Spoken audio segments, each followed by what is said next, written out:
Topic शुरू करते हैं और 12th कॉमर्स के बच्चों के लिए है। हमारा तीसरा जो लेसन चल रहा है, चैप्टर चल रहा है आयोजन।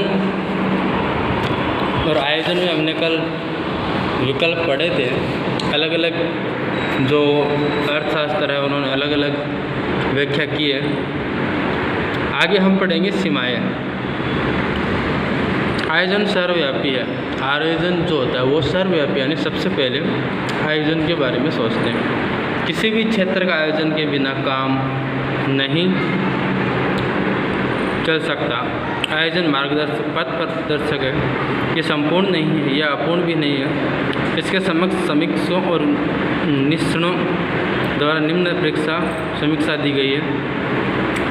भविष्य में अनिश्चितता आयोजन के आधार पर धारणाएं पूर्वानुमान होते हैं जो भविष्य में संबंधित है, परंतु भविष्य अनिश्चित होता है। किसी भी कारण से पूर्वानुमान पूर्ण रूप से सत्य नहीं होता है। इस प्रकार आयोजन भविष्य के साथ संबंधित होने में उसमें अनिश्चितता होती है।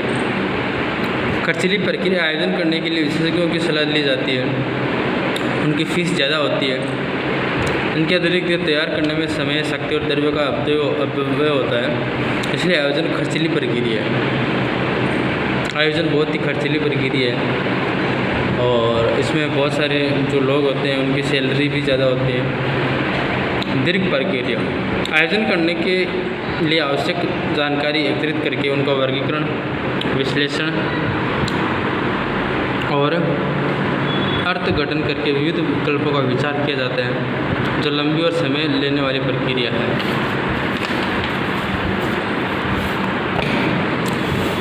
आयोजन असंगत। आयोजन में अनिश्चितता होती है। समय, संयोग या इकाई को प्रभावित करने वाले तत्वों के कारण पूर्ण तैयार किया गया आयोजन कई बार असंगत हो जाता है, जिस कारण से आयोजन निष्फल हो जाता है। स्थिरता को प्रेरणा आयोजन एक कार्यक्रम है, उसका भविष्य से संबंध होता है। आयोजन के अमल के दौरान उत्पन्न विपरीत परिस्थितियों में अधिकारी या कर्मचारी परिवर्तन नहीं कर सकते। इसमें परिवर्तन करने का जोखिम नहीं उठाते और आयोजन से बद्ध रहता है। इसलिए ऐसा कहा जाता है कि आयोजन जड़ता को प्रेरित करता है। बाह्य परिस्थितियों की अनिश्चितता इकाई को प्रभावित करने वाले बाह्य तत्वों को परिवर्तन होता है। ये आयोजन की सफलता को अवरोधित करता है। अपूर्ण जानकारी आयोजन करने के लिए आवश्यक जानकारी एकत्रित की जाती है।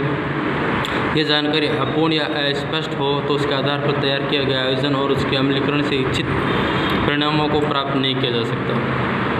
कर्मचारी की सजगतात्मक अवरोधक आयोजन का अमल कर्मचारियों को करना होता है। इन कर्मचारियों में विविध सृजनात्मक शक्ति होने के बावजूद आयोजन के अमल के दौरान इच्छित परिवर्तन नहीं कर सकते, जिसमें कर्मचारियों की सृजनात्मक अवरोधित होती है। पद्धतियों का दोषपूर्ण उपयोग आयोजन में अनुमान और पूर्ण धारणाओं के लिए गणितिक और आंकड़ीय जानकारी का उपयोग किया जाता है। इस पद्धतियों का उपयोग सूचना दोषपूर्ण हो तो निर्णय गलत लिए जाते हैं, जिसमें आयोजन असफल हो जाता है। इसके अतिरिक्त आयोजन को बहुत से तत्व प्रभावित करते हैं, जैसे टेक्नोलॉजी में आने वाले परिवर्तन, आयोजनकर्ता का पूर्वाग्रहण, वास्तविकताओं की अवगणना, नेतृत्व का प्रश्न। फिर भी आयोजन विचलनों को निर्धारित करना सिखाता है और आयोजन का कोई विकल्प नहीं। ये भी एक सत्य है। आयोजन की प्रक्रिया प्रोसेस ऑफ प्लानिंग आयोजन एक बौद्धिक प्रक्रिया है। भविष्य की प्रवृत्तियों का मानचित्र है जिसमें संचालन रंग भरता है। भविष्य अनिश्चित होने के निश्चित किए गए आयोजनों को क्रमवार पूर्ण करने की प्रक्रिया को निम्न में लाया जाता है। लक्ष्य निर्धारण आयोजन का प्रथम क्रम लक्ष्य निर्धारण का है। इसलिए कहा जाता है कि लक्ष्यों का चुनाव योग्य रूप से हुआ तो ही आयोजन संचालकों के लिए उपयोगी सिद्ध होता है। लक्ष्य व्यवहारिक होने चाहिए, अर्थात वे वास्तविक और बुद्धिमत्तापूर्ण होने चाहिए। आयोजन का आधार स्पष्ट करना लक्ष्य की स्पष्टता करने के बाद आयोजन को पूर्ण करने के लिए उसके आधारों की स्पष्टता आवश्यक है। यह आधार अर्थात अनुमान और पूर्व धारणा इकाई को प्रभावित करने वाले आंतरिक और बाह्य तत्वों को ध्यान में रखकर पूर्ण धारणाओं की जाती है। यह आधार यदि स्पष्ट निश्चित न हो तो आयोजन सफल नहीं होता। सूचनाएं एकत्रित करके उनका विश्लेषण करना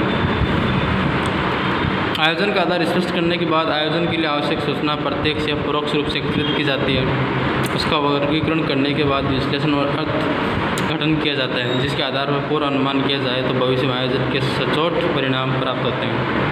वैकल्पिक योजना तैयार करना, आवश्यक सूचना एकत्रित करना, उसका विश्लेषण और अर्थघटन करने के बाद वैकल्पिक योजना का निर्माण होता है। इकाई में लक्ष्य सिद्धि के लिए अनेक विकल्प होते हैं। इन विकल्पों की सूची इस क्रम में तैयार की जाती है। उदाहरण स्वरूप किसी वस्तु का उत्पादन करके विक्रय करना या तैयार वस्तु खरीद कर विक्रय करना।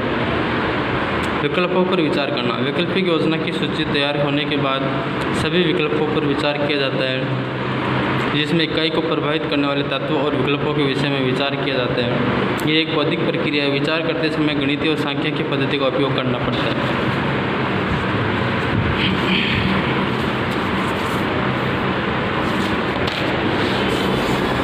इसके लिए इकाई कार्यात्मक संशोधन OR ऑपरेशन रिसर्च द्वारा एक आदर्श योजना तैयार की जाती है। ऑपरेशन रिसर्च, ये तो हमारे भी तो सब्जेक्ट ऑपरेशन रिसर्च। निश्चित योजना स्वीकार करना, गौण योजना का गठन और जांच, योजना का मूल्यांकन, ये सब है अपनी सीमाएँ। ठीक है, आयोजन की प्रक्रिया है, सीमाएँ हमने पढ़ ली थी, ये आयोजन की प्रक्रिया है। आगे हमारा जो है टॉपिक वह है योजना के प्रकार। योजना हम कितने प्रकार से कर सकते हैं। एक तो स्थायी योजना होती है जो फिक्स होती है, एक व्यूहात्मक योजना, सुनियोजित योजना, कार्यकारी योजना, एकल उपयोग योजना, आकस्मिक योजना। तो ये 6 प्रकार की योजना होती है। आयोजन के घटक होते हैं जैसे एलिमेंट और कंपोनेंट्स ऑफ प्लानिंग, तो ये हम कल देखेंगे।